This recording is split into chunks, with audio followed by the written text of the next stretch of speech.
Assalamualaikum warahmatullahi wabarakatuh. Perkenalkan kami dari kelompok A13 akan mempresentasikan hasil dari kelompok kami. Jadi dari kelompok kami membuat suatu aplikasi bernama Ayami, yaitu aplikasi pemesanan makanan berbasis mobile pada rumah makan Ayami.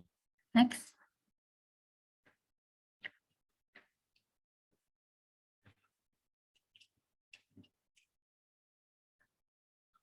Selanjutnya, perkenalkan dulu anggota dari kelompok kami. Yang pertama ada Muhammad Haji Fikri dengan NIM 2024 10 10 2033, dan yang kedua ada Kuku Satrio Bimantoro dengan NIM 2024 10 10 2094.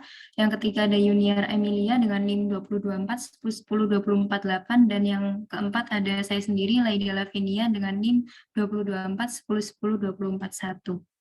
Next.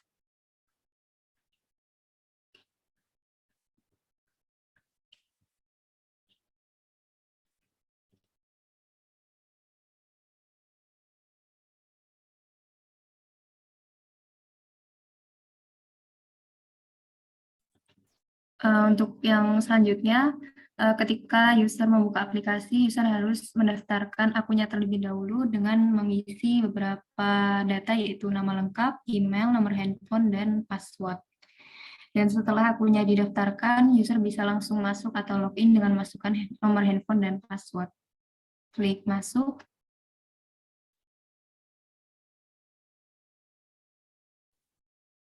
Baik, selanjutnya jika berhasil login maka akan ditampilkan onboarding. Nah, di sini jika melakukan selanjutnya maka akan ditampilkan pengenalan tentang aplikasi ini. Nah, untuk memesan, klik pesan sekarang. Nah, akan ditampilkan halaman utama dari aplikasi ini, yaitu beberapa menu yang ada di restoran ini. Nah, jika mengeklik salah satu menu, maka akan ditampilkan detail dari menu tersebut. Nah, selanjutnya ada fitur favorit. Nah, di sini berisi menu-menu yang telah dikategorikan sebagai favorit oleh pengguna tersebut.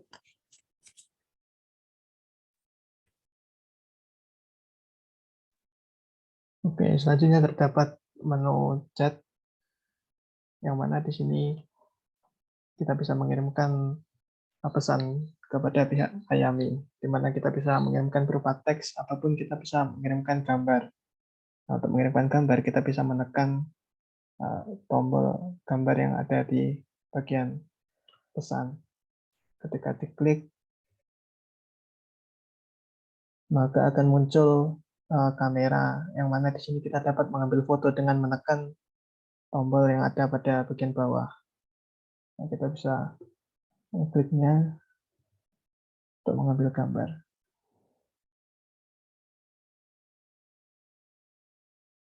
Nah, ketika kita sudah mengambil gambar, akan ada 3 tombol lainnya, yaitu kembali dan oke, dan juga tombol silang untuk menutup kameranya. Nah, untuk source code-nya sendiri, jadi di sini kita terdapat beberapa hal yang harus diimport, yaitu ada image speaker dan juga kita import .io. Nah, di mana di sini kita membuat stateful widget dengan nama kamera, dan di sini kita juga memerlukan variable image, serta di sini kita buat function get image ini, yang mana kita gunakan filter supaya kita bisa gunakan asynchronous, dan kita gunakan image speaker di sini, serta di sini kita buat image speaker, di mana di sini kita gunakan await. Untuk source-nya itu kita gunakan image source.camera, serta kita ambil image speaker.path, kita masukkan ke image. Nah, lanjut ke bagian bawah.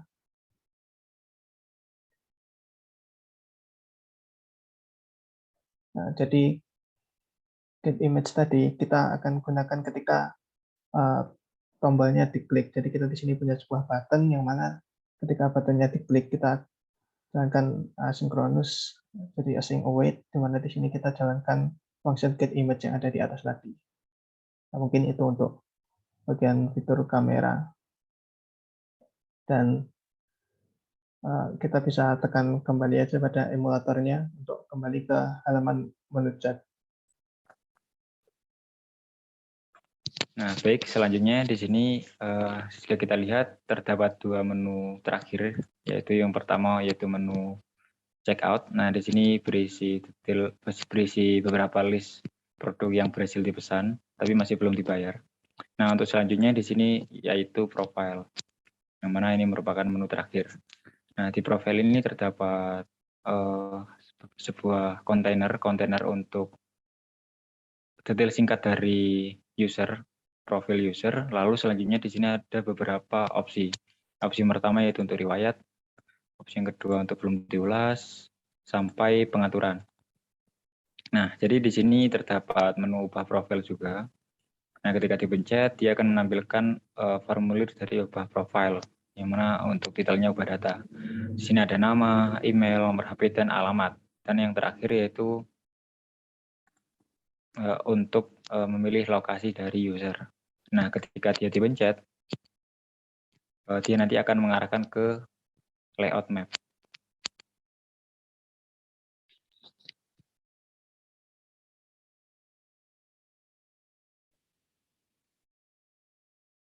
Nah, baik, ini merupakan layout dari pilih lokasi yang mana kita sudah pencet di layout sebelumnya, yaitu diubah profil. Nah, untuk package-nya sendiri di sini kita gunakan Google Maps Flutter untuk menampilkan map dari layout ini. Lalu selanjutnya kita gunakan stateful dengan kelasnya itu map screen. Nah, di stateful ini kita gunakan variabel konstan namanya itu initial camera position. Nah, digunakan untuk menampilkan koordinat awal ketika layout ini pertama kali ditampilkan. Nah, untuk menampilkan koordinatnya kita gunakan parameter target dengan zoom ini, yaitu skala dari zoom in-nya itu 18. Jadi semakin besar nilai zoom, semakin besar juga zoom in-nya. Begitupun sebaliknya. Lalu selanjutnya di sini kita declare juga untuk controller Google Map, yaitu Google Map controller. Di sini kita gunakan kelas Google Map controller, dan selanjutnya kita gunakan origin untuk markernya. Kita juga lakukan disoffset atau didispose. Lalu untuk scaffold-nya sendiri di sini kita gunakan untuk app bar dan body ya. Di app bar-nya sendiri itu ada ini title, pilih lokasi, dan selanjutnya itu action. Nah, action ini dia akan ditampilkan ketika origin-nya itu tidak nol. Nah, jadi karena pertama kali pertama kali dieksekusi atau ditampilkan karena dia origin-nya nol, maka text button-nya belum ditampilkan. Selanjutnya untuk body-nya sendiri, sini kita gunakan stack untuk menumpuk antara map ini dengan flat button, floating action button. Nah, di map ini kita gunakan false untuk my location button enable dan zoom controller enable. Jadi agar tidak ada toggle zoom in sama zoom out seperti itu.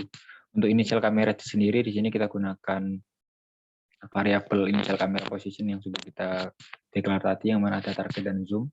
Selanjutnya untuk onMap created ini kita gunakan arrow function, yaitu dengan parameter controller Google Map controller sama dengan controller. Selanjutnya di sini kita gunakan marker. Jadi ketika markernya itu tidak nol, dia akan menampilkan origin untuk markernya. Lalu ketika dia di on long press, maka dia akan mengeksekusi function add marker ini dengan parameter let lang pause. Dia berupa asynchronous, function asynchronous. Dengan set state ini origin itu sama dengan marker ini yang sudah dideklar. Untuk markernya sendiri itu ada marker ID yaitu origin, marker window yaitu origin, dan icon ini nanti untuk menampilkan grafik dari markernya. Jadi ketika di on long press, nah dan dia diklik, dia akan menampilkan titelnya. Dan untuk di location, jadi ketika locationnya karena originnya itu ada, maka ketika dia diklik, dia akan menampilkan untuk animate kamera ini, dia akan menampilkan zoom 14,5 dengan tilt atau mungkin elevasi itu 50. Jadi ketika kita press, nah dia akan seperti ini. Nah, ketika floating action button ini dieksekusi, dia akan menampilkan initial camera position atau koordinat awal ketika layout ini ditampilkan. Nah, jadi mungkin itu saja presentasi dari kelompok kami, kelompok 13. Jika ada salah kata atau kurangnya yang disengaja maupun tidak disengaja, mohon maaf. Sekian, wassalamualaikum warahmatullahi wabarakatuh.